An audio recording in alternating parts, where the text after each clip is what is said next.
Hello friends, welcome to this video. This is Prakash Galande from Beed care. आज के इस video में we are going to discuss a very important topic with respect to the CLAT exam perspective. Finding the inference of a passage involves identifying the underlying message मतलब क्या है, how to find, मतलब title यही है, bottom bottom line हम लोग बोल सकते हैं how to find inference of a passage, है ना।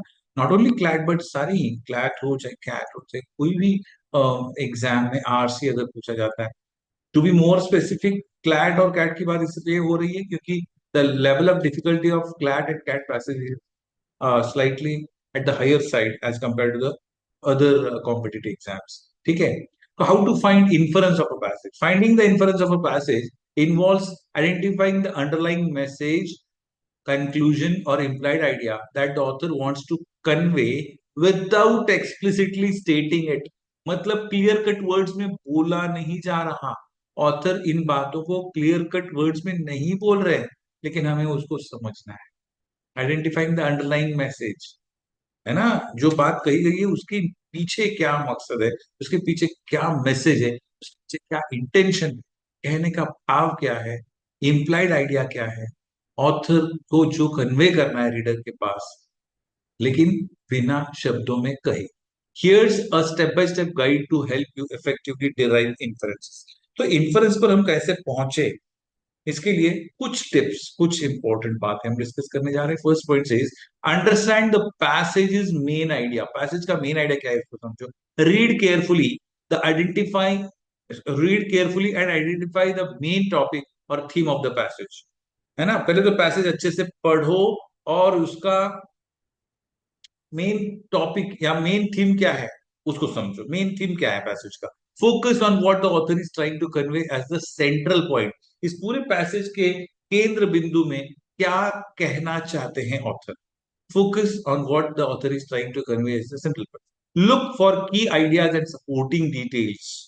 की आइडियाज क्या है और उन की आइडियाज को सपोर्ट करने वाले डिटेल्स क्या है, that provide context as these often guide you toward the inference.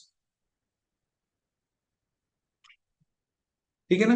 हाँ, and provide and supporting details that provide context as these often guide you towards the inference। ठीक है, बढ़िया। चलो, next point is identify keywords and tone. Keywords पता करो, passage के keywords क्या है और पैसेज का टोन क्या है। टोन मतलब how is the idea being said, being put up, being thrown on a reader, ऐसा बात हो रहा है। Fine. Identify keywords and tone. Notice any specific words or phrases that reveal the author's perspective or opinion. That reveal the author's perspective or opinion. Tone. Identify keywords and tone. है ना, पहले specific words को देखो जिसकी वजह से हमें perspective पता चल रहा है, फिर टोन देखो। स्केप्टिकल है, होपफुल है, क्रिटिकल है, is essential as it often hints at the underlying message and helps you interpret implied meanings। समझा, कीवर्ड्स पता करो, उसका टोन पता करो।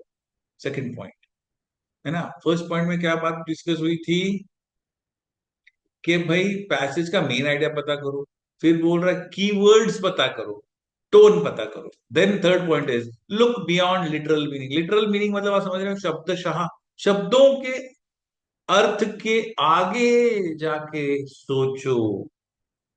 शब्दों का जो अर्थ है उसी तक सीमित नहीं है, उसके पीछे भी कुछ अर्थ छुपा हुआ है, भावार्थ छुपा हुआ है, वो समझना है। Look beyond literal meaning. Ask yourself questions like what is the author suggesting about this topic, और why might the author have included this detail. ये बात क्यों बताई जा रही है, ऑथर ये बात क्यों कह रहे हैं, इसके पीछे क्या इंटेंशन है, इसके पीछे क्या रीजन है। Try to connect ideas across sentences or paragraphs to understand what the author wants you to conclude indirectly। Summarize the hidden message। Hidden message है, उसको भी समराइज करो भाई, वो पूरा विस्तार पूर्वक नीचे हमें। Summarise the hidden message. Once you have a sense of overall message, summarise the implied idea in one or two sentences. पूरा आपको आइडिया समझ में आया, पूरा हिडन मैसेज भी समझ में आए, लेकिन उस पूरा मैसेज का एक लाइन, वन लाइन समरी क्या है उसको फाइंड आउट करो. Ensure that your inference is logical and aligns with the information in the passage. आपका इन्फरेंस लॉजिकल होना चाहिए और पैसेज का जो इंफॉर्मेशन है उसके साथ वो मैच होना चाहिए, अलाइन होना चाहिए, even if it is not explicitly stated. हाँ, क्लियर कट वर्ड्स में नहीं भी बताया हो तो भी पैसेज के अंदर जो इंफॉर्मेशन छुपा हुआ है उसके साथ हमारा जो इम्प्लाइड आइडिया है वो मैच करना चाहिए, अलाइन करना चाहिए. Practice eliminating answer choices for exams. Eliminating answer choices है ना, चार ऑप्शन दिया है, एक एक एलिमिनेट करना सीख लो भाई. रॉन्ग वाला एलिमिनेट करना सीखो, सही पे अपने आप पहुंच जाएंगे. If you are answering inference questions in a test, eliminate options that are too extreme or unsupported by the passage. Eliminate करना सीखो जो बहुत ज्यादा एक्सट्रीम कंडीशन बता रहा है, नॉर्मल कंडीशन नहीं है लेकिन उसी बात को खींच कर बता रहा है, तो वो एक्सट्रीम कंडीशन वाला जो ऑप्शन है उसको एलिमिनेट कर दो आप. If you are answering inference questions in a test, eliminate options that are too extreme or unsupported by the passage, जो सपोर्ट नहीं कर रहा है. Focus on the choice that best captures the implied message without adding unrelated information. मतलब समझे आप कि जो रिलेटेड इंफॉर्मेशन नहीं है, जो रिलेटेड इंफॉर्मेशन नहीं है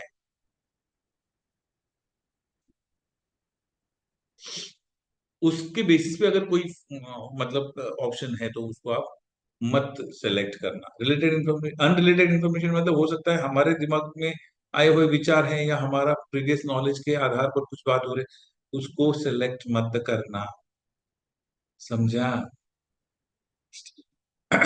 Example, if a passage describes a workplace where employees often work overtime without additional pay and mentions the management's focus on cost cutting, the inference might be the author implies that the management values cost savings over employee well-being.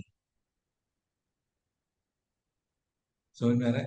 मतलब employees over time कर रहे हैं लेकिन उनको उनका उसका कोई compensation नहीं मिल रहा है, ऐसा कोई सिचुएशन है वहां.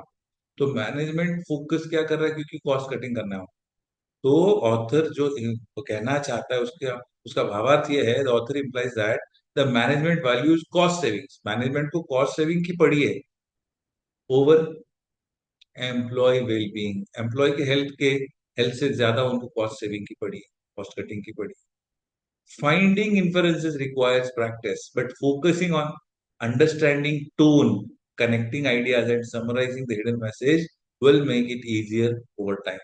So practice, a long time practice will just make you take you to the perfection of the this type of answers, inferences वाला आंसर. ठीक है फ्रेंड्स, तो आज के वीडियो में बस इतना ही. मिलते हैं अगले वीडियो में कुछ और टॉपिक लेकर. तब तक के लिए keep reading, keep learning, and keep practicing. And stay tuned to Be Real. And thank you very much for watching the video. For more details, contact Be Real on the following numbers. Thank you.